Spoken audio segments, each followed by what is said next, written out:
Shalom, shalom, peuple de Dieu. Je vous salue encore tous au nom de Jésus-Christ, notre Sauveur, notre Seigneur. Bienvenue encore à notre programme des 30 jours de guérison. La parole de guérison d'aujourd'hui, 5 juillet. Le thème de notre message, le Seigneur donne la victoire aux fidèles. Nous lisons le livre de Juges, chapitre 7, verset 7. Je vous sauverai par les 300 hommes qui ont puisé l'eau dans leurs mains. Je vous sauverai par les 300 hommes qui ont puisé l'eau dans leurs mains. Chers lecteurs, Dieu agit souvent d'une manière qui dépasse la compréhension humaine. En réduisant l'armée des Gédéons de plusieurs milliers d'hommes à seulement 300, il a démontré que la victoire vient du Seigneur et non de la force humaine. Parfois, Dieu permet que nous traversons des situations où nos ressources semblent insuffisantes, en fait de nous apprendre à lui faire entièrement confiance. La fidélité ne se mesure pas à l'entendu, non de nos capacités, mais à la profondeur de notre confiance en Dieu. Quelle que soit la difficulté de ta situation, demeure fidèle et avance avec assurance. Le Seigneur qui a donné la victoire à Gédéon peut aussi te donner la victoire sur chaque défi. Opposition et combat que tu affrontes, fais confiance à ses promesses, car il accorde la victoire à ceux qui dépendent de lui. Alléluia. Le thème de notre message nous rappelle encore que le Seigneur accorde la victoire aux fidèles. On a lu le livre de Juges, chapitre 7, verset 7. Bien-aimés dans le Seigneur, l'un des plus grands défis de la vie chrétienne est d'apprendre à faire confiance à Dieu lorsque nos ressources semblent insuffisantes. La nature humaine cherche naturellement sa sécurité dans les nombres, l'argent, l'influence, l'éducation, l'expérience ou la force visible. Pourtant, tout au long des Écritures, Dieu démontre à maintes reprises que la véritable victoire ne vient pas de la puissance humaine, mais de son intervention divine. Dieu permet souvent à son peuple de traverser des situations où le succès paraît impossible, afin qu'il découvre la grandeur de sa puissance et de sa fidélité, au nom de Jésus. Juges chapitre 7, verset 7 nous offre l'un des exemples les plus remarquables de ce principe. Gédéon commençant avec 2 milliers de soldats, mais Dieu réduisit son armée à seulement 300 hommes avant la bataille contre les Madianites. D'un point de vue humain, cette décision semblait déraisonnable et même dangereuse. Cependant, Dieu voulait qu'Israël comprenne que la victoire viendrait uniquement de lui. Cette même leçon s'applique encore aujourd'hui aux croyants. Dieu n'est pas limité par nos ressources, nos capacités ou nos circonstances. Lorsque nous demeurons fidèles et que nous lui faisons pleinement confiance, il peut accomplir des choses extraordinaires à travers des personnes ordinaires. Le chapitre 7 du livre de Juges poursuit l'histoire de Gédéon après que Dieu lui appelé à délivrer Israël de l'oppression des Madianites. Pendant ce temps, les Madianites avaient terrorisé les peuples, détruisant les récoltes, volant les bétails et plongeant le pays dans la pauvreté. Après les cris de détresse d'Israël, Dieu choisit Gédéon pour conduire la nation vers la délivrance. Au nom de Jésus.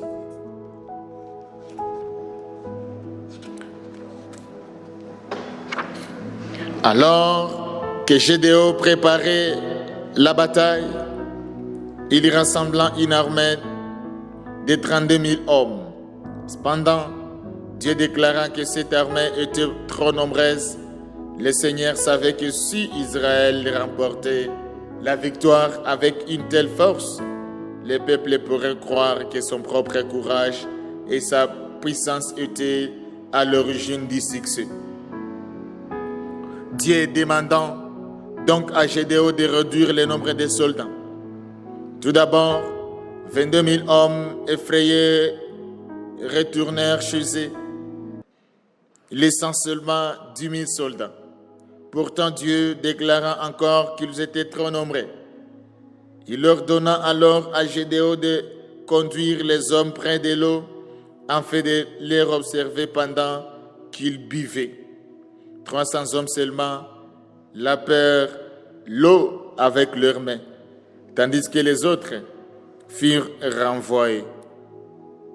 D'un point de vue militaire, 300 hommes n'avaient aucune chance face à la vaste armée madianite. Pourtant, Dieu déclara, c'est par les 300 hommes qui ont lapé l'eau que je vous sauverai et que je livrerai Madian entre tes mains. Juge chapitre 7, verset 7. Cette nuit-là, Dieu accordant à Gédéon une victoire miraculeuse. L'armée ennemie fit frapper de confusion, se retournant contre elle-même et prit la fuite. Israël triomphant non grâce à sa supériorité militaire, mais parce que Dieu combattait pour lui au nom de Jésus. L'expression par les 300 hommes souligne le choix délibéré de Dieu d'utiliser une force réduite et apparemment insuffisante. Tout au long des Écritures, Dieu agit souvent à travers ce qui paraît faible afin de révéler sa puissance. Il choisit David, un simple berger, pour vaincre Goliath. Il choisit des pécheurs pour devenir ses apôtres. Il choisit un humble crèche à Bethléem pour la naissance du Sauveur. Les méthodes de Dieu défient souvent les attentes humaines. Les mots « je vous sauverai » placent toute la responsabilité de la victoire entre les mains de Dieu.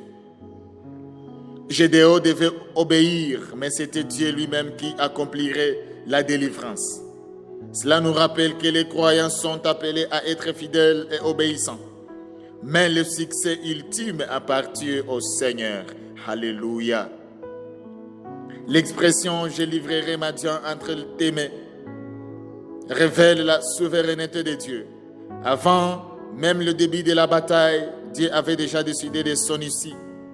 Ce qui paraissait impossible du point de vue humain était déjà réglé dans le plan divin.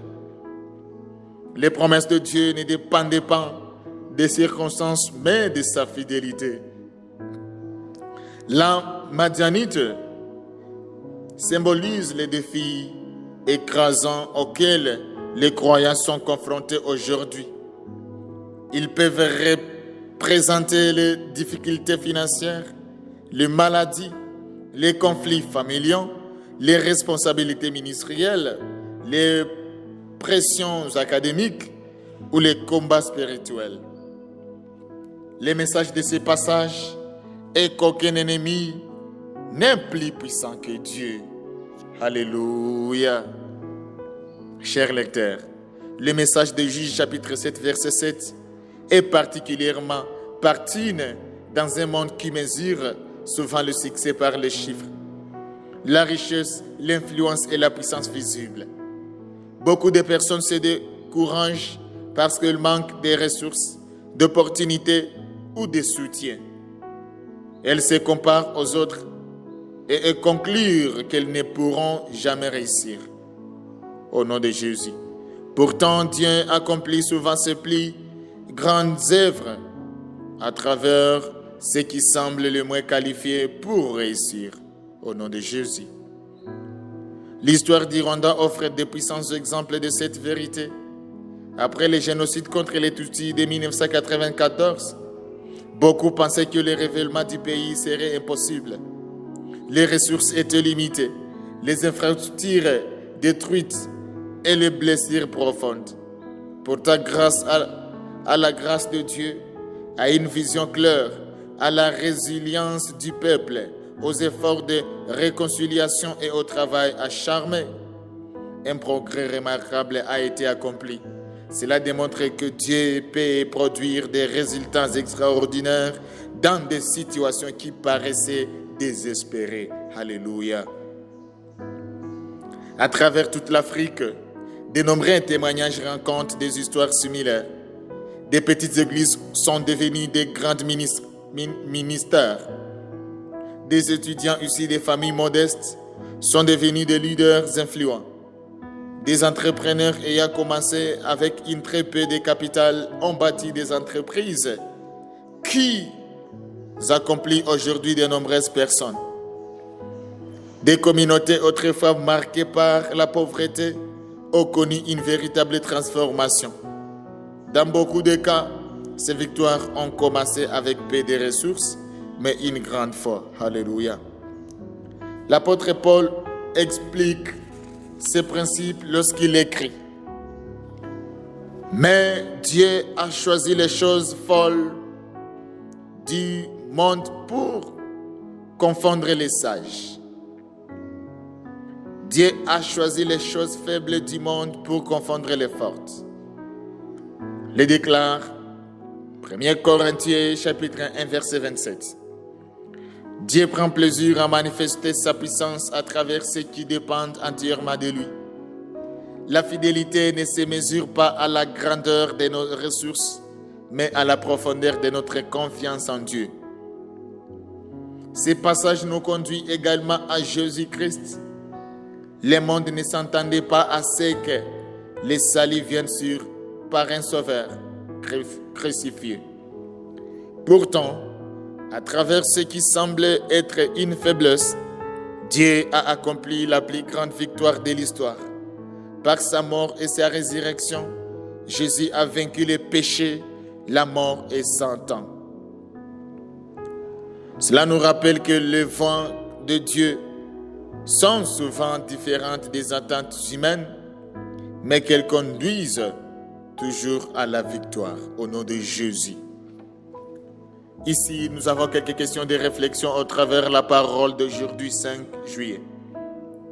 La première question, on te demande: quelle situation dans votre vie vous paraît actuellement impossible ou accablante?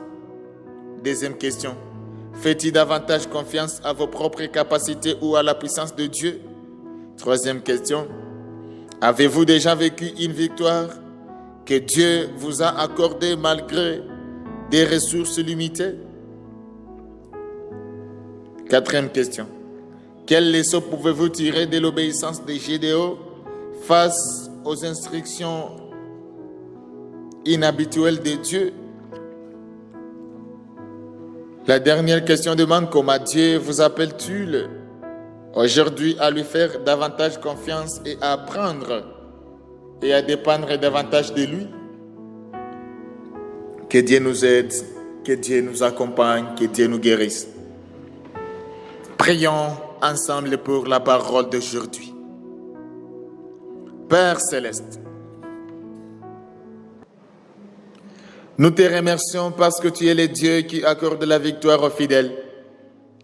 Merci de nous rappeler que notre réussite ne dépend ni de notre force, ni de nos ressources, ni de nos capacités, mais de ta puissance et de ta fidélité.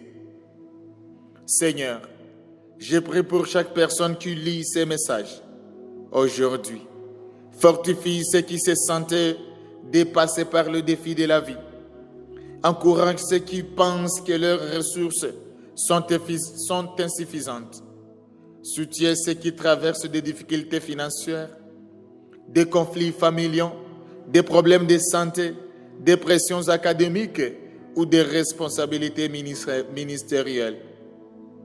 Apprends-nous à te faire confiance pleinement même lorsque les circonstances semblent impossibles, Seigneur. Père, pardonne-nous les moments où nous avons davantage compté sur nos propres forces que sur ta puissance. Aide-nous à nous rappeler que tu peux faire infiniment au-delà de tout ce que nous demandons ou imaginons, Seigneur. Augmente notre foi et apprends-nous à obéir à tes instructions, même lorsqu'elles ne semblent pas raisonnables selon la logique humaine. Seigneur, merci d'avoir remporté la victoire suprême par ta mort et ta résurrection. Aide-nous à marcher dans la foi, le courage et l'obéissance. Que nous ne perdions jamais espoir lorsque nos ressources paraissent limitées, sachant que tu es plus suffisant, Seigneur. Aujourd'hui, nous déclarons que notre confiance ne repose pas sur nous-mêmes, mais sur le Dieu qui accorde la victoire à ceux qui dépendent de lui. Au nom puissant de Jésus-Christ, nous prions ainsi. Amen. Chers lecteurs, merci d'avoir encore choisi la parole de guérison comme ton bouclier, comme ton armée. Que Dieu te bénisse. Merci à toi qui as déjà passé les commandes de ce très bon et grand livre, édition du mois de juillet. Que Dieu te bénisse. Si tu as déjà acheté, n'accepte pas toujours de guérir toi-même. Invite ta famille à la guérison, tes relations à la guérison, tes camarades à la guérison, en fait d'impacter le monde entier. On a besoin que tout le monde puisse recevoir cette guérison. Que Dieu vous bénisse. Le livre s'achète seulement à un prix de 10 000 francs rwandais. Cette parole de guérison est totalement et vraiment disponible sur Amazon.com. Tu peux aussi nous suivre sur Instagram, LinkedIn, Facebook, Twitter, les tout sur @healingword-rw. Que Dieu vous bénisse abondamment.